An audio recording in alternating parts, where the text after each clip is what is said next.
का प्रेम बिल्कुल वैसा ही था, पर मैया ने जो एक छोटी सी भूल करी, अलग हो गई बाबा से।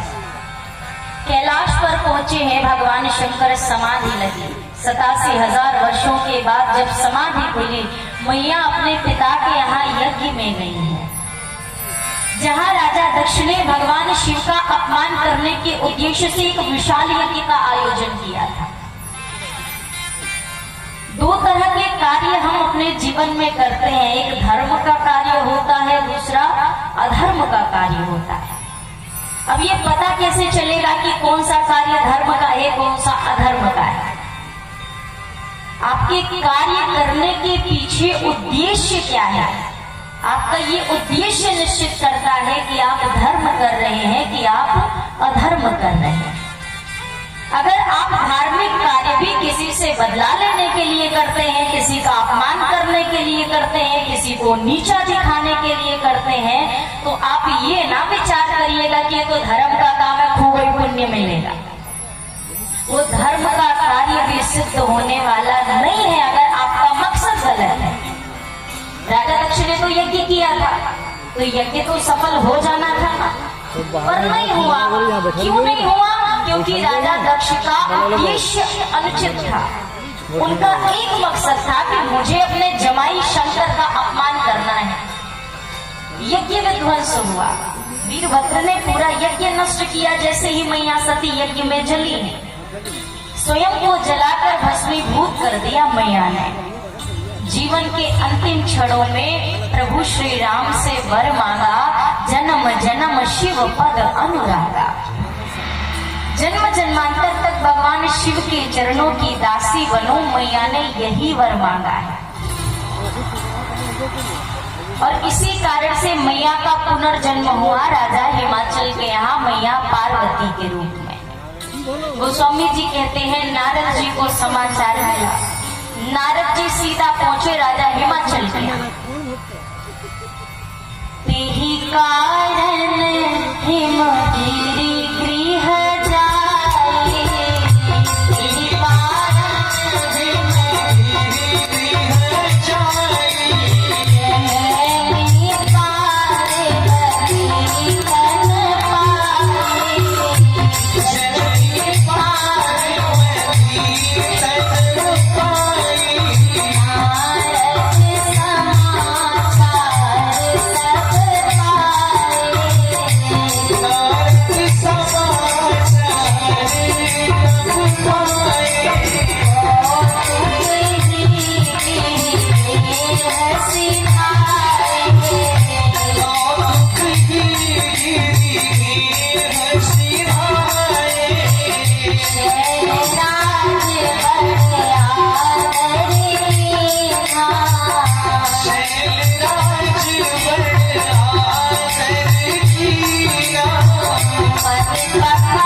पहुंचे राजा हिमाचल के यहाँ। राजा हिमाचल ने नारद जी का पूजन प्रारंभ किया, स्वागत किया और अंततः नारद जी से कहते, देवर्षि त्रिकालज्ञ सर्वज्ञ तुम, गति सर्वत्र तुम्हारी, कहु सुता के दोष गुण, मुनिवर हृदय विचार। नारद जी आप तो त्रिकालदर्शी हैं, जरा मेरी बिटिया पार्वती का भाग्य देख करके तो बताइए, बिटिया के भाग्य में क्या लिखा है? भाग्य के विषय में जानना हम सभी को अच्छा लगता है कि पता चले आगे होने क्या वाला है। पर एक बात जान लीजिए, ये तो पता चल जा सकता है कि चलो आगे क्या लिखा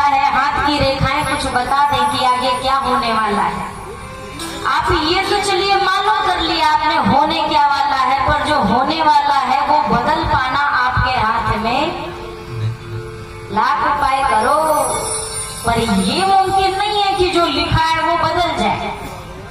नारद जी से राजा हिमाचल कहते जरा बिटिया के दोष और गुण बताइए।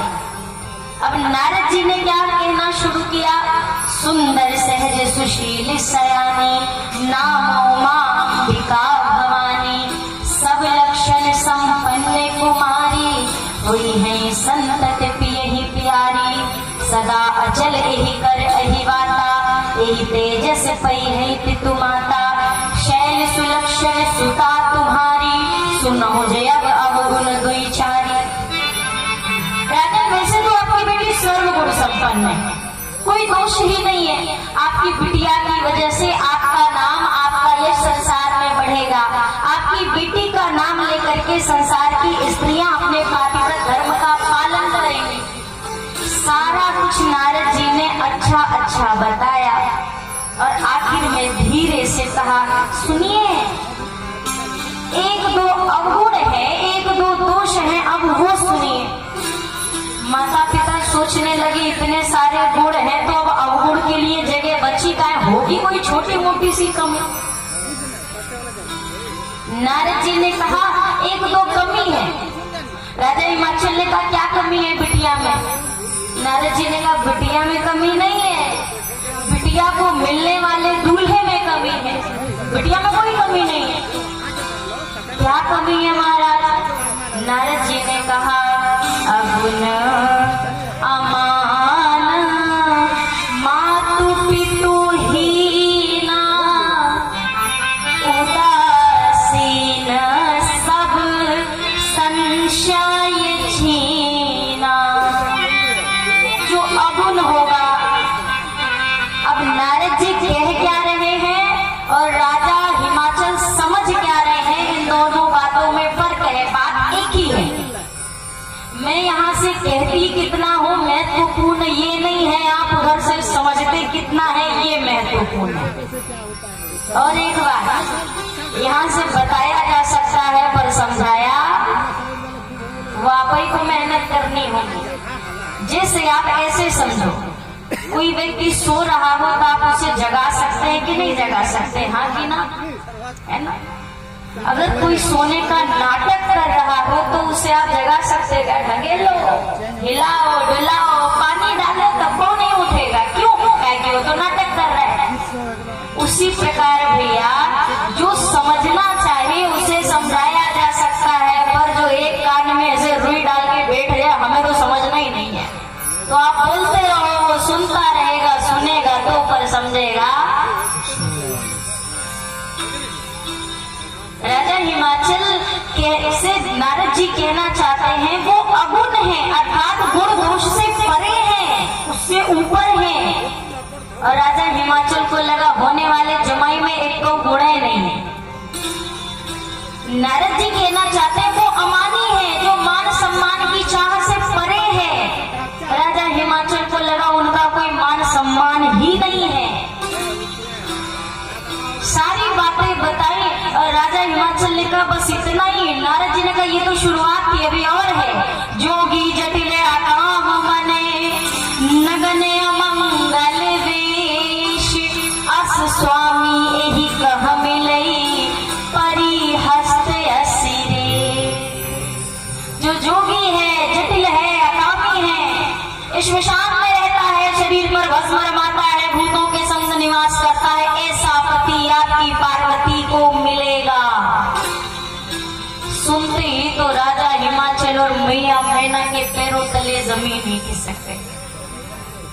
राजा हिमाचल नारद जी को कोने में लेके आए, महाराज एक बात करनी है। नारद जी ने कहा कौन सी बात? राजा हिमाचल ने कहा उपाय बताइए। किस चीज का उपाय? राजा हिमाचल ने कहा दूल्हा बदलना है, ये नहीं चाहिए। वो उपाय बताओ बिटिया को ये दूल्हा ना मिले, कोई अच्छा दूल्हा मिले। नारद जी ने कहा मैं उपाय बताऊं? राजन मेरी तो छोड़ दो। कह मुनीश हिमवंत सुनो, जो विधि लिखा लीलार, देव धनुज नर नाग मुनि को ना मेटन हार। बिटिया के भाग्य में जो लिखा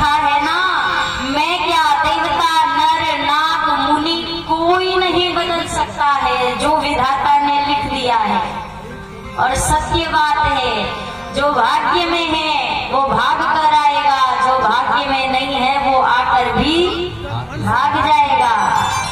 लाख प्रयास करिए, जीवन का एक सिद्धांत समझिएगा, सुखी होना हर इंसान को पसंद है, पर क्या करें, सुख के बाद दुख झेलना पड़ता है। दुख की कामना किसी को नहीं होती, पर दुख आता है। अगर सुख आया है तो पीछे दुख खड़ा होगा। कोई व्यक्ति लाख यत्न करे, कितना भी अमीर हो, कितना भी संपन्न हो, पर वो व्यक्ति सब कुछ खरीद सकता है, सुख खरीद नहीं सकता है और दुख बेच नहीं सकता है। संसार में ऐसी कोई मार्केट नहीं बनी है जहां पर आप जाओ और कह दो भैया सुख दे दो और हमारा दुख ले लो, ये संभव नहीं है। नारद जी ने कहा, आपकी बिटिया अगर तपस्या करे तो भगवान शिव की कृपा हो सकती है। मैया प्रातः काल ही मन में तपस्या करने के लिए चली गई। माँ ने अखंड साधना की है। अपने नगरी हो, अपना नगरी हो, बाबा ले चले हमके अपन नगरी, बाबा ले चले हमके अपन नगरी, अपने नगरी हो, अपना नगरी, अपने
को प्राप्त करने के लिए मैया ने बहुत कठिन तपस्या की। सम्मत सहस मूल फल खाए, साग खाए, 7 वर्ष गवाए, कछु दिन भोजन बारी बताशा किए, कठिन कछु दिन उपवास। ये अखंड साधना मैया ने की, आकाशवाणी हुई, हे देवी आपने जैसी तपस्या की आज तक किसी ने नहीं की, आपका मनोरथ पूर्ण होगा, भगवान शिव आपको मिलेंगे। आकाशवाणी हुई और इधर भगवान शंकर बाबा मैया सती के देह त्याग के उपरांत आनंद से वैरागियों जैसा जीवन जी रहे हैं। भगवान श्री राम भगवान शंकर के समीप प्रकट हुए, बाबा से कहा, हे शंकर जी कुछ मांगने आया हूँ। मैं चाहता हूँ कि आप पार्वती जी से विवाह कर लें, क्योंकि मैंने आकाशवाणी के द्वारा उनको आश्वासन दिया है। पहले तो बाबा ने मना किया, लेकिन जब प्रभु की आज्ञा हुई बाबा ने हाँ लंबा वीडियो मैं अवश्य विवाह करूंगा प्रभु, क्योंकि सिर धरिया या सुकरिय तुम्हारा परम धर्म या नाथ हमारा। सब्सक्राइबर अपने से बड़ों की बात को बिना विचारे ही पूर्ण कर लिया जाए, इसी में छोटे का कल्याण है। और वो भी आज्ञा अगर माता पिता की हो, गुरु की हो, प्रभु की हो, तो उस पर तो विचार करना ही नहीं चाहिए। बाबा ने इस प्रकरण में यही संदेश दिया है। प्रभु तो अंतर्ध्यान में। इधर भगवान शंकर ने प्रेम परीक्षा लेने के लिए मैया पार्वती की सप्तऋषियों को भेजा। सप्तऋषियों ने बहुत प्रयास किया। जब माँ प्रेम परीक्षा में सफल हुई, सप्तऋषि आकर माँ के प्रेम की बात बाबा से कहते हैं। बाबा ने जब वह प्रेम की बात सुनी, प्रेम की चर्चा सुनते सुनते भगवान शिव ध्यानस्थ हो गए। इधर तारकासुर का अत्याचार बढ़ा, सभी देवता व्याकुल हुए कि तारकासुर की मृत्यु कैसे होगी। ब्रह्मदेव ने कहा कि इसकी मृत्यु तो भगवान शिव के तेज से जो पुत्र उत्पन्न होगा उसी के हाथों होगी। देवता घबराए कि बाबा तो समाधि में बैठे और बाबा की समाधि एक दिन में खुले, एक साल में खुले कि लाखों साल में खुले, इस बात का कोई भरोसा नहीं है। और तारकासुर का अत्याचार इतना बढ़ा है कि हम प्रतीक्षा नहीं कर सकते हैं। सभी ने निर्णय लिया कि अब बाबा की समाधि भंग कर दी जाए। इसके लिए उन्होंने कामदेव को चुना। कामदेव पहुंचे और बाबा की समाधि भंग करने के लिए बहुत प्रयास किया, पर कोई असर नहीं हुआ। अंततः कामदेव ने अपने पुष्प का धनुष बाण निकाला।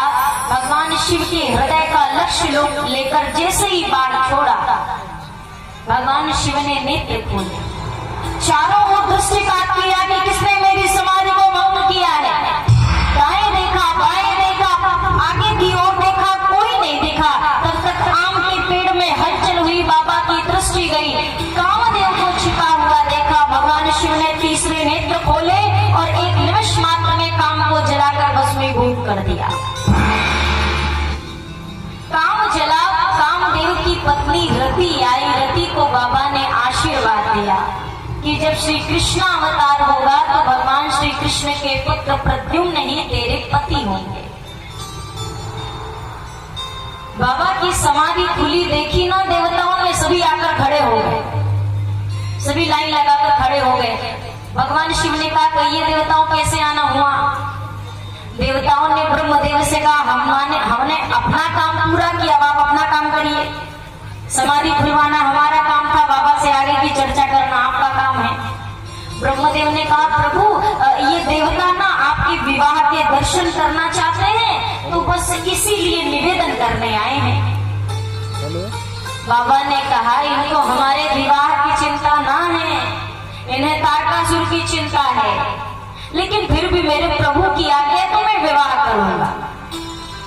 ये देवता जितने अभी स्तुति कर रहे थे ना लाइन में लग करके, जैसे ही बाबा ने विवाह के लिए हाँ बोला, सगरो गाया, सब गाया, अपने अपने लोक में पहुंचे, खुद सज रहे हैं, विमानों को सजा रहे हैं। एक दूल्हे को छोड़कर समझ रहा है, और जिसका विवाह है उसको सजाने की किसी को चिंता ही नहीं है।